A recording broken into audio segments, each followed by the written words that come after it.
अब करते हैं नेक्स्ट टॉपिक, मोड। मोड कैसे फाइंड आउट करते हैं? वही 3 टाइप की हमें सीरीज दी हुई होगी, individual series, discrete series, continuous series. उनका मोड कैसे फाइंड आउट करेंगे?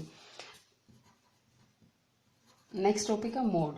जैसे हमें इंडिविजुअल सीरीज दी हुई होगी, जैसे मान लो हमें दिया हुआ है 5 5 7 7 2 3 5 7 6 5 2 1 7, इस टाइप की कोई भी वैल्यूज हमें दी हुई है। ये और ले लेते हैं। तो अब हमारे पास इसमें देखो फ्रीक्वेंसी किसकी सबसे ज्यादा है, जो सबसे ज्यादा बार आता है वही मोड होता है। बाई चांस अगर दो टर्म्स हमारे पास आ जाती है, जैसे 5 भी हमारा मान लेते हैं 5 बार रिपीट हो रहा है और 7 भी 5 बार रिपीट हो रहा है, तो इसको बाई मोड कहते हैं, बाई मोडबल कहते हैं कि दो मोड एग्जिस्ट कर रहे हैं इसके। इन जनरल ऐसा नहीं होता, सिंपल अगर हमें डिस्क्रीट फ्रीक्वेंसी दी हुई है तो जनरली हमारे पास एक ही वैल्यू मिलती है, अगर हमें ऐसे शॉर्ट क्वेश्चन में पूछा जाता है। बट इन केस अगर आपको दो मिल जाते हैं तो उसको बाई मोडबल कहते हैं। कोई ऐसा नहीं है कि क्वेश्चन गलत हो जाएगा, दोनों में से आप ले सकते हो। अगर हमारे पास इंडिविजुअल सीरीज है, इन केस ऑफ, और दूसरा मैं आपको बता दूंगी कि अगर ऐसी कंडीशन आ जाएगी तो एक ग्रुपिंग मेथड भी होता है जिससे हम कैलकुलेट एग्जैक्ट कर पाएंगे कि कौन सी वैल्यू इसमें से मॉडुलस मोड आएगी, कौन सी वैल्यू को मोड हम कहेंगे। एक ग्रुपिंग मेथड और है, वो हम करेंगे डिस्क्रीट सीरीज में। ठीक है, तो सबसे पहले हमारा मेथड क्या था इसका, कि सबसे पहला मेथड यही है कि जो हमारी टर्म्स हमें दी हुई है सबसे ज्यादा टाइम जो टर्म अक्कर हो रही है वही मोड आएगा। ये चीज आपने पहले की हुई होगी इसलिए थोड़ा सा फास्ट करवा रही हूँ। सेकंड हमारे पास है डिस्क्रीट सीरीज, ये तो था इंडिविजुअल सीरीज के लिए। इंडिविजुअल सीरीज दी हुई हो तो जो टर्म सबसे ज्यादा, जो नंबर सबसे ज्यादा बार आया है उसको हम मोड कहेंगे। सेकंड हमारे पास डिस्क्रीट सीरीज। डिस्क्रीट सीरीज क्या कौन सी होती है, जब हमें फ्रीक्वेंसीज दी हुई है साथ में। तो फ्रीक्वेंसी दी हुई है, जैसे मान लो हमारे पास है वैल्यू है 10, उसकी फ्रीक्वेंसी 5 है, वैल्यू 12 है, इसकी फ्रीक्वेंसी 7 है, वैल्यू 14 है, इसकी फ्रीक्वेंसी 19 है, वैल्यू 16 है, इसकी फ्रीक्वेंसी 3 है, वैल्यू 18 है, इसकी फ्रीक्वेंसी 5 है। तो सबसे डायरेक्ट हमें पता चल जाएगा जिसकी फ्रीक्वेंसी सबसे ज्यादा है वही हमारा मोड होगा। पर इतना आसान ऐसे डायरेक्ट कोई क्वेश्चन पूछेगा नहीं। इसमें क्या होगा, इस टाइप के जब क्वेश्चन हमें दिए होंगे तो हमें या तो दो टर्म्स की सेम में दे देंगे, जैसे इसके 9 है फ्रीक्वेंसी और इसकी भी 9 दे दें, दोनों की 9 9 दे दे तो अब 12 आएगा मोड या 14 आएगा। इस टाइप का ये क्वेश्चन पूछने लायक बनता है। ये तो छोटी क्लास में आते हैं क्वेश्चन कि इनमें से देख के फ्रीक्वेंसी किसकी सबसे ज्यादा है वही उसका मोड होगा। तो इसके लिए जब हमारे पास दो फ्रीक्वेंसी एक जैसी आ जाए या नियर अबाउट सेम आ जाए तो उस टाइम हम श्योरिटी से कि ये वाला मोड है या ये वाला मोड है बताने के लिए हम यूज करते हैं ग्रुपिंग मेथड। अब मेन है ग्रुपिंग मेथड, ये मे भी आपके लिए नया हो या पहले भी किया हो। तो मेन है अब हमारे पास grouping method mode find out करने का, जब हमारे पास जो फ्रीक्वेंसी है, जो हाईएस्ट फ्रीक्वेंसी है वो 2 या मोर टर्म्स की सेम दी हुई हो। ग्रुपिंग मेथड में हमें कैसे करना है, ग्रुपिंग मेथड के लिए हम एक एग्जांपल ले लेती हूँ, उस एग्जांपल से करेंगे। लिख लेते हैं बुक में से।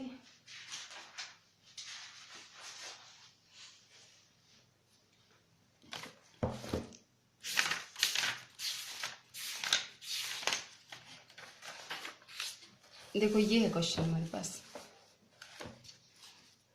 इसमें ये दिया हुआ है, मैंने x की वैल्यूज दी हुई है। x जो है वो हमें दिया हुआ है 8 9 10 11 12 13 14 15, और इसके कोरस्पॉन्डिंग जो फ्रीक्वेंसीज दी हुई है वो दी हुई है 5 6 8 7 9 8 9 6। अब देखो इसमें जो हाईएस्ट फ्रीक्वेंसी दी हुई है, हाईएस्ट फ्रीक्वेंसी 9 है जो कि 12 की भी है और 14 की भी है। अब इनमें से मोड कौन सा होगा, तो इसको हम सॉल्व करेंगे by using grouping method. Grouping method में आपको क्या करना है, जो हमारी फ्रीक्वेंसीज हैं, जैसे ये हमें फ्रीक्वेंसीज दी हुई है, इस टेबल बनाएंगे नई, ये दो टर्म्स हमारी आ गई, यहाँ पे एक टेबल नई बनाएंगे। इसको मान लेते हैं हम F1 नाम दे देते हैं। ठीक है, इसमें क्या करना है, दो दो टर्म्स का सम करना है, जो फ्रीक्वेंसीज हैं इनकी टू टू टर्म्स का सम करना है, first second third fourth fourth fifth ऐसे सम करके लिखना है।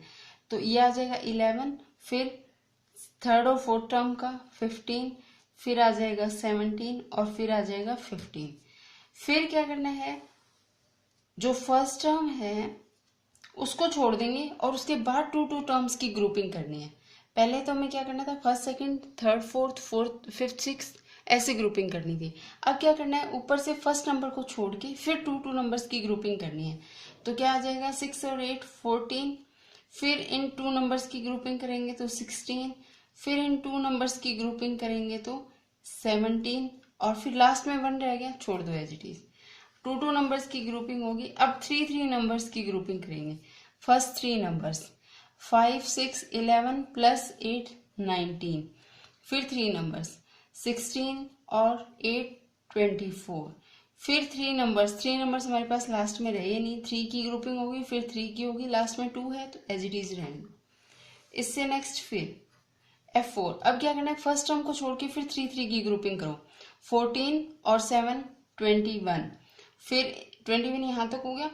इसके बाद इनकी ग्रुपिंग 17 और 9 26, लास्ट में 1 रह गया, छोड़ दो एज इट इज। इसके बाद F5 में क्या करना है, ऊपर की 2 टर्म्स को छोड़ के फिर इनकी ग्रुपिंग करनी है। 15 और 9 24, इसके बाद इन 3 टर्म्स का हो गया, फिर ये 3 टर्म्स लेनी है। 17 और 6 23, ठीक है। अब हमें क्या करना है, जैसे इतनी ही लेनी है, 2 की ग्रुपिंग हमें 2 टाइम्स करनी है और 3 की ग्रुपिंग हमें 3 टाइम्स करनी है। ये 2 की ग्रुपिंग थी, ये 2 की ग्रुपिंग थी, ये 3 की और 3 की। कैसे करना है, पहले तो 2 की डायरेक्ट ग्रुपिंग करेंगे, फिर ऊपर से एक छोड़ के फिर 2 की ग्रुपिंग करेंगे, क्योंकि 2 छोड़ के हम करेंगे तो वही दोबारा टर्म आ जाएगी। जैसे ये 15 हम ऑलरेडी ले चुके हैं, 17 हम ऑलरेडी ले चुके हैं। 3 में क्या करना है, पहले 3 नंबर्स की ग्रुपिंग करनी है, फिर ऊपर से एक टर्म को हमें लेफ्ट करना है, फिर 3 की ग्रुपिंग करनी है, फिर ऊपर से 2 टर्म्स को छोड़ के 3 की ग्रुपिंग करनी है, फिर ऊपर वाले 3 टर्म्स को छोड़ेंगे तो ये ग्रुपिंग हमारी दोबारा रिपीट होना स्टार्ट हो जाएगी। इस तरह करना है। ये ग्रुपिंग मेथड से हमने एक टेबल बना ली। अब क्या करना है, ये जो x की वैल्यूज है इनको दोबारा लिखो। x 8 9 10 11 12 13 14 15, ठीक है। अब फर्स्ट टेबल में सबसे ज्यादा वैल्यू क्या थी, फर्स्ट टेबल की मैक्सिमम वैल्यू देखो क्या थी। फर्स्ट टेबल की मैक्सिमम वैल्यू 9 थी। 9 को सर्कल कर लो और इसको सर्कल करो। किसके सामने आया था, 12 के सामने और 14 के सामने। जो फर्स्ट टेबल की हाईएस्ट वैल्यू थी वो 12 थी। किस किस के सामने था, 9 थी। किस किस के सामने था, 12 और 14 के। 12 और 14 के आगे 1 1 लगा देते हैं। इसके बाद जो ये सेकंड कॉलम हमने लिया है, इसके हाईएस्ट वैल्यू कितनी है, 17। 17 किस किस का एडिशन आया था, 9 और 8 का। कौन से 9 और 8 का, एक बार फिर से देख लेते हैं। 2 2 और 2, ये वाले, इस वाले 9 और 8 की ग्रुपिंग आई थी, ये 17, ठीक है। ये 17 किसकी आई थी, इस और इस 9 की। इनके सामने x की क्या वैल्यूज है, 12 और 13, तो 12 और 13 के सामने टिक कर दो। 12 और 13 के सामने टिक कर दिया, ठीक है। ये सेकंड टेबल का रिजल्ट आ गया। अब थर्ड जो हमारी टेबल है उसमें हाईएस्ट वैल्यू कितनी है, थर्ड टेबल में हाईएस्ट वैल्यू ये 17 है। किस किस की ग्रुपिंग करके आई है, इस 8 और 9 की। इस 8 और 9 की ग्रुप को ऐड करके आया था ये 17। तो इस 8 और 9 के सामने क्या है, 8 के सामने 13 है, 13 पे टिक कर दिया, और इस 9 के सामने 14 है तो 14 के सामने टिक कर दिया, ठीक है। ये हमारी थर्ड टेबल का रिजल्ट आ गया था। फोर्थ टेबल में क्या है, मैक्सिमम वैल्यू 24 है। अब 24 किस किस का सम करके आया है, पहले स्टार्टिंग के 3 टर्म्स का ये है और बाद में 3 टर्म्स का ये है। स्टार्टिंग के 3 टर्म्स को छोड़ के बाद में क्या है, 7 9 और 8। 7 9 और 8 का जब हमने एडिशन किया तो 24 आया। 7 के सामने क्या है, 11, फिर 12, फिर 13। तो इसमें 11 के सामने 12 टिक कर देते हैं, 12 के सामने, और 13 के सामने टिक कर दिए। देन नेक्स्ट टेबल में क्या है, हाईएस्ट वैल्यू 26 किस किस की एडिशन आई थी। देखो हमने क्या लिया था, यहाँ थर्ड में एक नंबर स्किप किया था। ये नंबर स्किप करने के बाद ये 3 की एडिशन तो आई थी 21। इससे नेक्स्ट 3 की एडिशन 9 9 और 8 की एडिशन आई थी 26। तो 9 के सामने क्या है 12, 8 के सामने 13, 9 के सामने 14, 12 13 14, इनके सामने टिक कर दो 12 13 14, ठीक है। इससे नेक्स्ट जो लास्ट टेबल है उसमें हाईएस्ट वैल्यू क्या है 24। ये 24 कैसे आया था, जब हमने ऊपर की 3 टर्म्स का सम लेने, ऊपर वाले 2 टर्म्स को छोड़ दी। तो किस किस का सम आया है, 8 7 और 9। ये जो 24 हमने सम लिया था किसका लिया था, 8 7 और 9 का, ठीक है। 8 7 और 9 के सामने x की वैल्यूज क्या है, 10 11 और 12। तो 10 11 और 12 के सामने टिक कर देते हैं। अब देखते हैं किसके सामने कितने टिक हुए हैं। 8 और 9 के सामने तो कोई टिक हुआ ही नहीं। 10 के सामने 1 टिक हुआ है, 11 के सामने 2 टिक हुए हैं, 12 के सामने 5 टिक हुए हैं, यहाँ पे 4 और यहाँ पे 3। तो मैक्सिमम टिक किसके आगे हैं? 12 के आगे। तो मोड क्या आ जाएगा इसका? 12। हमारी टाई किस में थी? 12 और 14 में। तो 12 में ज्यादा आगे तो 12 हमारा मोड हो जाएगा यहाँ पे। ऐसे करना है ग्रुपिंग मेथड से। इस वीडियो को एक बार फिर से रिवाइंड करके देख लेना ताकि तुम्हें ये क्लियर हो जाए। ठीक है, तो ये है ग्रुपिंग मेथड जब हमें डिस्क्रीट सीरीज दी हुई हो। थर्ड है कंटिन्यूस सीरीज जब दी हुई हो तो कैसे सॉल्व करते हैं, मोड कैसे फाइंड आउट करेंगे। कंटिन्यूस सीरीज में कंटिन्यूस सीरीज कौन सी होती है?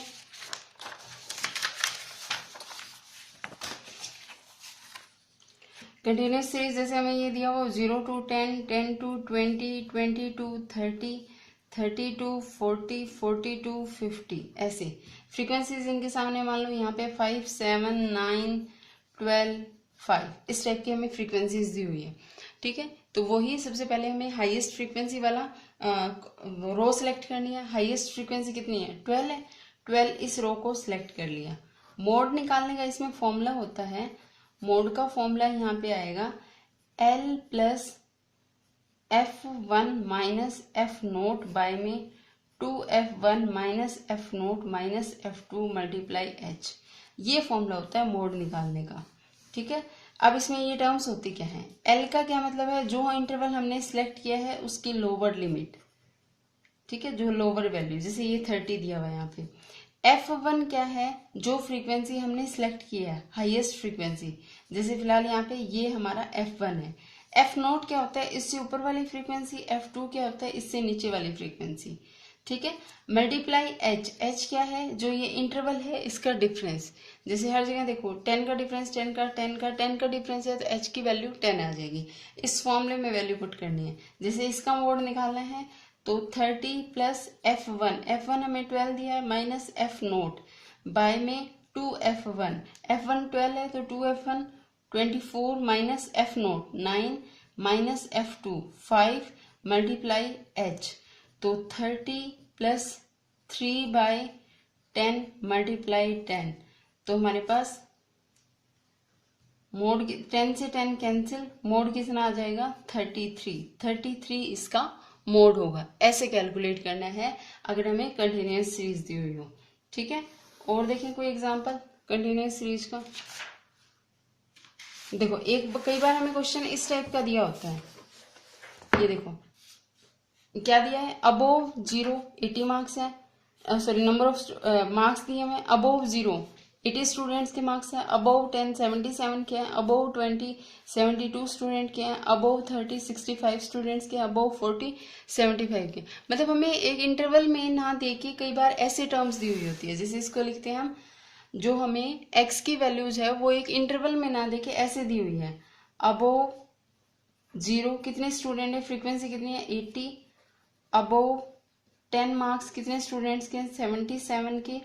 और फिर है अबोव 22, ये कितने के हैं? 72 के। अबोव 30 ये दिए हुए हमें 65 के। फिर अबोव 40 ये हमें दिए हुए 55 के। अबोव 50 ये दिए हुए 43 के। अबोव 60 ये दिए हुए 28 स्टूडेंट्स के। अबोव 70 ये दिए हुए हमें 16 स्टूडेंट्स के। अबोव 80 ये दिए हुए हमें 10 स्टूडेंट के। अबोव 90 ये दिए हुए हमें 8 स्टूडेंट के। अबोव 100 ये हमें दिए हुए 0 स्टूडेंट्स के। मतलब इसने सिंपल 10 to 20 20 to 30 देने के बजाय ऐसे हमें सीरीज दे रखी है सारी अबोव में। तो अब हमें पता है कि कितने भी नंबर आए अबोव 0 तो होंगे ही होंगे। ठीक है, तो इसका मतलब टोटल स्टूडेंट कितने हैं? 80। अबोव 0 हमारे पास 80 स्टूडेंट्स के हैं। और अबोव 10 मतलब 0 से लेके ऊपर जितने भी स्टूडेंट है वो 80 है। और 10 से ऊपर कितने हैं? 77 है। इसका मतलब 0 और 10 के बीच में कितने स्टूडेंट है? देखो फिर देखो, सारे हमारे 0 से ऊपर जिसके मार्क्स हैं वो 80 स्टूडेंट दिए हुए हैं। और 10 से ऊपर जो स्टूडेंट्स हैं वो कितने दिए हुए हैं? 77। मतलब इस रेंज में हमारे पास कितने बच्चे आएंगे? ये टोटल कितना था? 80। और इस रेंज में हमारे पास 10 से ऊपर वाले कितने हैं? 77। तो हम अगर इसको लें कि 0 से 10 मार्क्स कितने स्टूडेंट के हैं, तो 80 में से ये अबोव से हम 10 वाले सब्ट्रैक्ट कर दें। 0 से लेके 10 मार्क्स तक कितने स्टूडेंट हैं, जिनके 0 से लेके 10 मार्क्स आए हैं, कितने ऐसे स्टूडेंट्स हैं। तो 0 से ऊपर नंबर लेने वाले 80 हैं, 10 से ऊपर लेने वाले 77 है। तो 0 से 10 निकालने के लिए इसमें से ये सब्ट्रैक्ट कर दें, मतलब कितने स्टूडेंट है, 3। अब दूसरा 10 से 20 से ज्यादा हमारे पास कितने हैं, 77। और 20 से लेस, मतलब 10 से ज्यादा और 20 से लेस कितने थे, 77। तो इसमें से ये सब्ट्रैक्ट करेंगे, इस रेंज में कितने आ जाएंगे, 5। सिमिलरली 20 से लेके 30 तक कितने स्टूडेंट आ जाएंगे, 7। 30 से 40 के बीच में कितने स्टूडेंट आ जाएंगे, इन दोनों की सब्ट्रैक्शन 10। 40 to 50 कितने आ जाएंगे, इनकी सब्ट्रैक्शन 12। 50 to 60 कितने आ जाएंगे, इनकी सब्ट्रैक्शन जो कि 15। फिर 60 to 70 कितने हो जाएंगे, 12। 70 to 80 कितने आ जाएंगे, 6। 80 to 90 कितने आ जाएंगे, 2। और 90 से लेके 100 तक कितने आ जाएंगे, 8। ये हमारे पास कंटिन्यूअस सीरीज बन गई, जो कि हमें इस फॉर्म में दी हुई थी, उसको हमने इस फॉर्म में चेंज कर लिया। ठीक है, अब वही मोड निकालना है, तो इसमें मैक्सिमम फ्रीक्वेंसी देखते हैं। मैक्सिमम फ्रीक्वेंसी ये है 15, इसको सिलेक्ट कर लेते हैं और फॉर्मूले में वैल्यू पुट कर देंगे। क्या था फॉर्मूला हमारा, mode is equals to L plus F1 minus F0 two F1 minus F0 minus F2 multiply H। ये क्या होता है, जो हम सिलेक्ट करते हैं मैक्सिमम F1, इससे ऊपर वाला F0, नीचे वाला F2।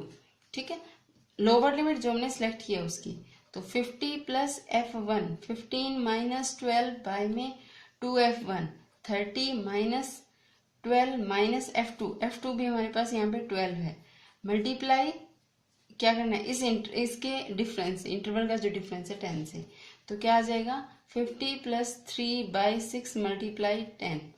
ठीक है, और ये आ जाएगा 50 प्लस 30/6, तो आंसर कितना आ जाएगा 55। ये हमारा आंसर हो जाएगा 55।